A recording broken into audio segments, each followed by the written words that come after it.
It means enthusiast. You're an otaku for whatever. Japanese animation. In America, we've taken it to mean fans of Japanese culture. We love samurai. We love giant robot. We tolerated the Godzilla movie from 1996. See, I grew up on Godzilla. I was amazed that he finally gets to America. The dude who in 1965, Godzilla legitimately drop kicks King Kong into a volcano. 1996, he gets beaten by Matthew Broderick. Dude, you took on Mechagodzilla and you get beaten by Ferris Bueller? Really? Bueller? I mean, I want Godzilla to come back. I want it to be something cool and American, but like, where is he going to attack? If he attacks Manhattan, he'll never find a parking space, but he'll get a ticket for it, I promise you. If he attacked Queens, who'd notice? That is just so jog true. a bit faster. I got caught on my bear car. Godzilla attacked Brooklyn? Yeah, nice try. Are you kidding me? What do you work for Brooklyn? Who's this mook? Did Boston send you because they can't beat us in baseball? Yeah! Godzilla would not attack the Bronx. The Bronx would attack Godzilla. He'd be on an episode of Chopped in like 30 seconds. I don't know if Godzilla would attack Staten Island. It's give or take at this point. He's so enthusiastic about it. There he is, crouching down, hiding under the Verrazano Bridge. All right, dude, you can do this. I believe in me. Here we go. This is my day. Ah! Have I been here already? It always looks like... I'm so sorry. Here's a 20. Take a bus. Get off the island. Just get off the island. You're still here. You're under the water. Call me when you have buildings. Oh, snap. We had just gotten to one of the most difficult arguments of my best friend Dave and I. We've grown up together. We played every video game together, every anime. He just welcomed his first son into the world, and we actually got into our first full-out adult argument. Is that when his son reaches the right age, what do we show him first? Episodes 4, 5, and 6 of Star Wars, or the prequels? We eventually settled it with Carl, get out of our house. Jar Jar Binks will not be mentioned here. I don't know. I was amazed too at like all the developments that they've done with baby carriages now. The new baby carriage he has is unbelievable. This thing is huge. He fit the toddler and it was like completing a level of Tetris, just fit in perfectly tight and nothing is going to happen. But this thing is huge. If he brought it to Manhattan and just let it go, he'd get an orange parking ticket for it. The strollers are enormous today. If they stand up on their hind wheels, Michael Bay's gonna think, oh, am I directing another movie? Decepticon, run! You look at some of them, are they diesel powered? Are they manual? Are they stick shift? And finally, his wife explained to me in a very legitimate reason. The reason you want the stroller to be so big is that if, God forbid, anything crashes into the stroller, you want a solid 1.5 acres of plastic and airbags between the baby and whatever jerk biker crashed into it and just kept going without saying apologies. I don't understand bikers. But the strollers are nothing compared to like what I had back in the 80s. Strollers in the 80s were 4 wheels, vinyl, and tetanus. Yeah, pretty much. That was your option.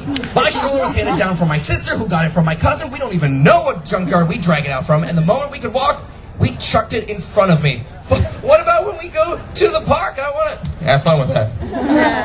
The strollers have all these amazing developments too. So they have the one stroller where it's baby and then baby right next to it, like the twin one.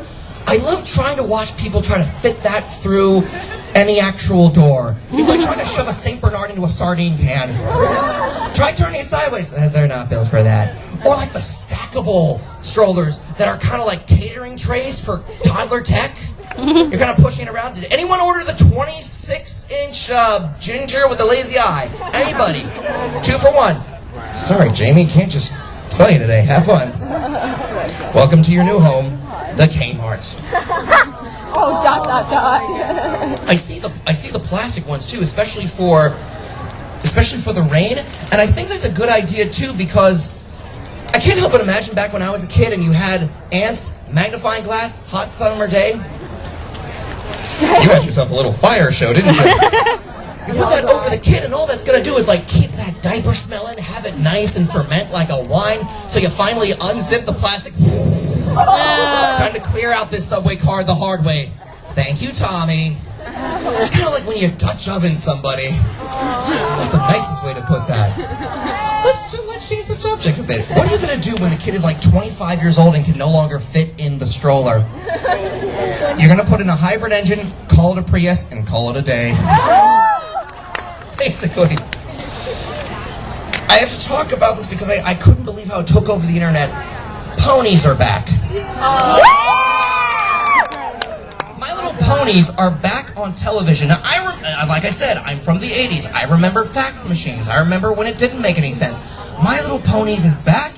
It's a very fun show for 8-year-old girls. It's amazing how people are having a blast enjoying the songs written for 8-year-old girls. What blows my mind is that it's not just a good show, but the fandom comes on so aggressively. They don't just love this show. They're carving it into their arms and setting up statues to worship the ponies for this one. Basically, the bronies, if you want to call them that, took over the internet the way America handled Manifest Destiny. Yeah, we'll take this all. This all ponies now. If my guy friends want to get me involved in something, they know to like ease me into it. Remember this show? Okay, same actress, same director. Why don't you sit down, come over Friday, we'll watch the first episode, we'll talk about it. No, My Little Ponies was just ponies! They basically kicked down the door, came in with like a pepper spray, or like an air horn pepper spray projectile diarrhea. Just watch this now! There were bronies and there were non-bronies. It was getting to an intense point where I couldn't talk to friends anymore. I was getting these phone calls at like 3 in the morning. Who is this? Have you accepted Princess Celestia as your personal Lord and Savior? Dad, what are you talking about? For 8-year-old girls. I gave the ponies a shot, and the pony I ended up falling in love with, the one I ended up liking the most, Rarity. Rarity the pony. Rarity, so if you don't know, she's sort of the rich trust fund baby, bright white, so pretty waspy. Normally you'd think she'd be just a jerk to all of her friends, but she's really generous. She's got this eye for fashion. So it's kind of like a Kardashian with talent. Blows your mind, doesn't it? She's got an eye for fashion. She's always making costumes for her friends. I want to see her do like a season of Project Runway and just wipe the crowd with the competition. Just put every pony in a saddle. I want to see her design costumes for Lady Gaga. Like a saddle. I think I just want to see Lady Gaga in a saddle. I don't know what that means for me. You're welcome for that image, by the way. That won't leave you until 9 at night.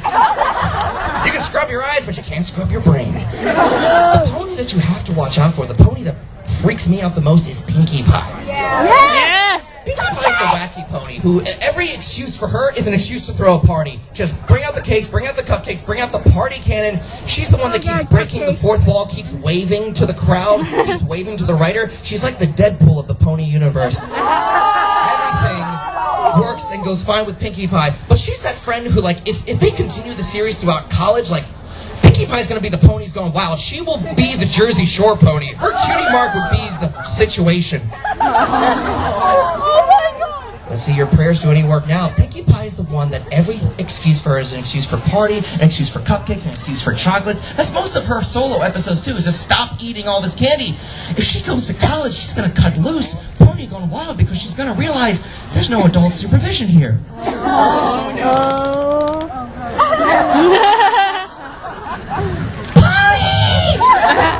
She's gonna overdo it. There's gonna be some point, some episode where she just binges on sugar and chocolate and goes all out, like Elle from Death Note visiting the Willy Wonka chocolate factory. Like Ninja Master Jiraiya visiting the Playboy Mansion. Like Goku at a buffet. I'm amazed you guys all got that. Thank you. I got that. I am catered specifically to the 15 and 17-year-olds in the audience, in case you haven't figured it out by this point. Yes. See, she's gonna go over top. She's gonna have so much sugar in her system, she won't have mosquitoes. She'll have hummingbirds. She'll have a new blood type from A positive to Splenda. Diabetics will feed from her like vampires. The pony will go all out, and that will be the end of it. Oh, goodness. We haven't discussed that show yet on the podcast, but we're getting around to it. A little bit about the My Little Pony universe. Every pony eventually gets what's called a cutie mark, which is a little like birthmark or a tattoo that appears on your rump and basically tells you what you're gonna do and be for the rest of your life. I just got mine last night. It's red and shaped like my girlfriend's hand.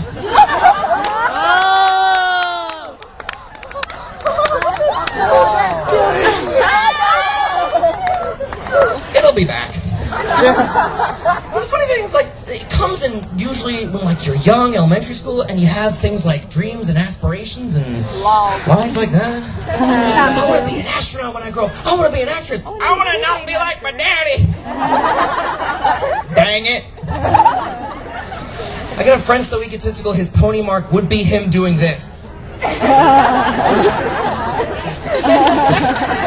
The cutie mark is a fun and fascinating endeavor, but it just comes and tells you eventually what you're going to be. And the bronies get a lot of flack on the internet, just as much as people who love the show. There are people who just don't understand it. Why are you still watching a show for 8-year-old girls? And to be honest, it's a show that just teaches young girls and kids and guys all together how to be a good friend, how to be a caring, compassionate individual, how to actually like your community and put forth your best hoof, no matter what.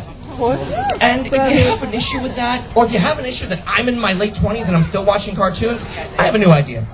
Kiss my cutie mark. I'm still watching cartoons. It's still fun.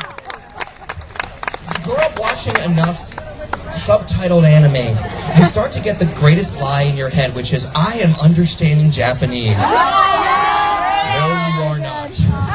But you watch enough anime, you pick up like the basic essentials, right? Like hello in Japanese. Konnichiwa. Goodbye in Japanese. Sayonara. Thank you. Very nice. Please help us. There's a giant robot. You're very good. You won the game. I just lost the game. But I'm always amazed how I have to translate to the non-geeks in my life, how I have to translate to, like, all my sisters, my parents. I was doing a show up at Rochester, New York. It's Sunday morning. We're in the Holiday Inn at the breakfast buffet, and 2 full fursuit furries enter. Imagine Disney's Robin Hood, live action. It's like oh good, the Holiday Inn also got bought out by Disney. Yeah. Maybe we'll see it in the next Avengers or Star Wars movie. So 2 old ladies sitting next to my girlfriend and I, clearly staring at literally the 400-pound gorilla in the room. They're wearing the costume equivalent to a lighthouse. You can't not look at these. And they ask, what is this? Oh boy. Here we go. All right, you rejects from the Golden Girls, here's how this works. So I explained, there's an anime convention in town that people like to dress up as whatever they want. They dress up as their favorite anime characters, their favorite cartoon characters, their favorite video game characters, or sometimes they'll just make something up on the fly and just have a fun time with it. It's cosplay. The most important part is that second part, come and play. So the grandma actually says to me,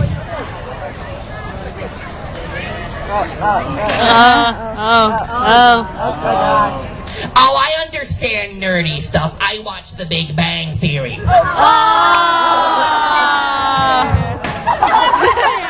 I'm sorry. Let's go over that again. You understand nerds and geeks because you watch The Big Bang Theory? Maybe I know how to build a house because I used to watch Home Improvement. I know how to play Yu-Gi-Oh! Because I watch the abridged series on YouTube. Oh my God! I know how to eat people because I watch Shark Week. I hope that you never understand. I hope that they never understand that passion that never goes out of fashion, that desire and drive to not just watch something and go, well, that was a fun way to distract the fact that I don't like my parents. But you actually go into everything. You go back to the beginning, you watch everything, you project something onto it, you write something about it, you want to dress up like it, you want to understand why